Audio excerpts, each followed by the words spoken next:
मनुष्य जीवन की दुर्लभता हम बार बार सुनते आए हैं, पर यह कितना दुर्लभ है उसे बताने के लिए कई दृष्टांत दिए गए हैं। उन्हीं दृष्टांतों में से एक दृष्टांत आज हम जानेंगे। आगे बढ़ने से पहले अगर आप चैनल पर नए हैं तो सब्सक्राइब कर दें और वीडियो को लाइक। मथुरा नगरी में जितशत्रु नामक राजा रहता था। उसकी एक कन्या थी जिसका नाम था इंदिरा। वो 64 कलाओं की ज्ञाता थी। जिस समय जितशत्रु ने उसकी अवस्था विवाह के योग्य देखी तो विचार किया कि जो राजकुमार धार्मिक, कला कुशल, सकल नीति शास्त्र में निष्णात और साथ में राधा वेद साधन में भी समर्थ हो, वही इस कन्या का पति होने योग्य है। इस प्रकार विचार करके राजा ने स्वयंवर मंडप रचाया और उसके पास ही एक बड़ा ऊंचा खंबा भी खड़ा करवाया। उसने उस खंबे के ऊर्ध्व भाग में लोहे के 4 चक्र अनुलोम सुलटे फिरने वाले और 4 चक्र विलोम उल्टे फिरने वाले लगवा दिए।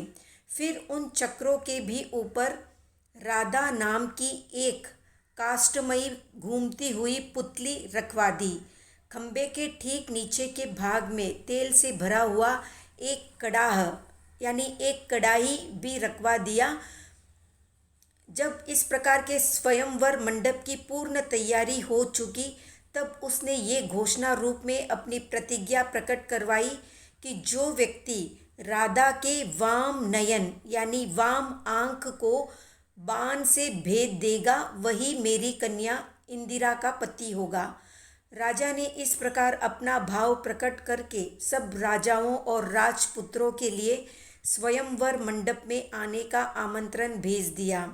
राजा से आमंत्रित होकर बड़े उत्साह से अनेक राजा और राजकुमार देश देशांतर से उत्साहपूर्वक और स्वयंवर मंडप में बैठ गए। जब समस्त राजा और राजपुत्र अच्छी तरह अपने अपने स्थानों पर बैठ गए, तब राजा जितशत्रु वहां पर आए और कहने लगे कि जो इस भ्रमण करती हुई राधा पुतली के वाम नेत्र को बाण से भेदित करेगा यानी आंखों को छेदेगा, वही मेरी पुत्री का पति होगा। अपनी पुत्री का मैं उसी के साथ पानी ग्रहण संस्कार करूंगा। राजा के इस प्रकार वचन सुनकर वे राजा और राजकुमार आदि राधा वेद साधने के अभिप्राय से बाण को छेदने लगे।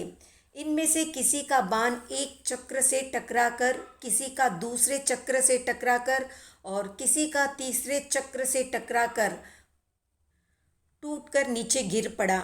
लक्ष्य स्थान तक किसी का भी बाण नहीं पहुंच सका। किसी किसी का बाण तो लक्ष्य से भी उछटकर आगे निकल गया। इस प्रकार राधा वेद किसी के भी द्वारा साध्य नहीं हो सका। इतने में इंद्रपुर का राजा इंद्रदत्त का पुत्र जयंत कुमार बड़े उत्साह से अपने स्थान से उठा।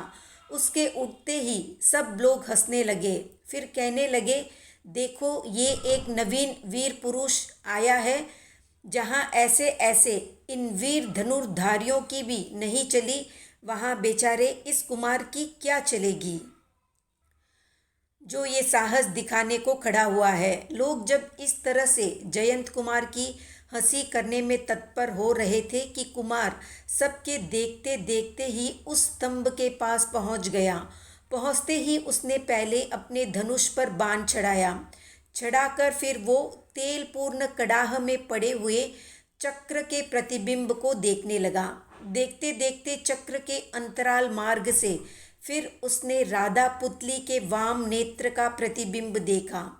देखकर उसने तीर को चढ़ाने के लिए हाथ मुट्ठी ऊंची की। इतने में उसके कलाचार्य ने बीच ही में उससे पूछा कि जयंत, तुम्हें इस समय क्या दिख रहा है?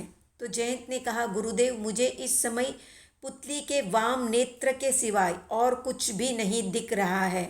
जयंत कुमार के वचन सुनकर कलाचार्य के हर्ष का ठिकाना नहीं रहा।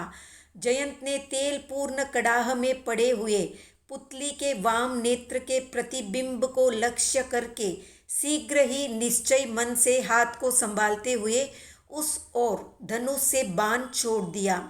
छूटते ही बाण ने चक्र के अंतराल से निकलते हुए उस पुतली के वाम नेत्र को बेद दिया। उपस्थित जनता ने जयंत के लक्ष्य वेद की निपुणता की और हस्तलाघव की बहुत अधिक प्रशंसा की। सबके सब बड़े ही प्रसन्न हुए। जयंत की चारों ओर से जय ध्वनि पूर्वक बधाई होने लगी।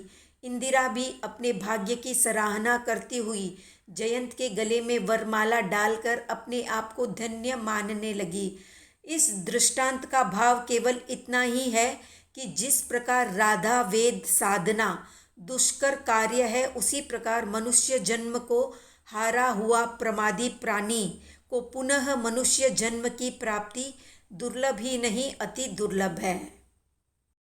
तो जिसे भी इस मनुष्य जन्म का मूल्य समझ में आ गया है, वे संसार की अर्थहीन सारहीन बातों से खुद को दूर करके इस जीवन का सही मूल्यांकन करें।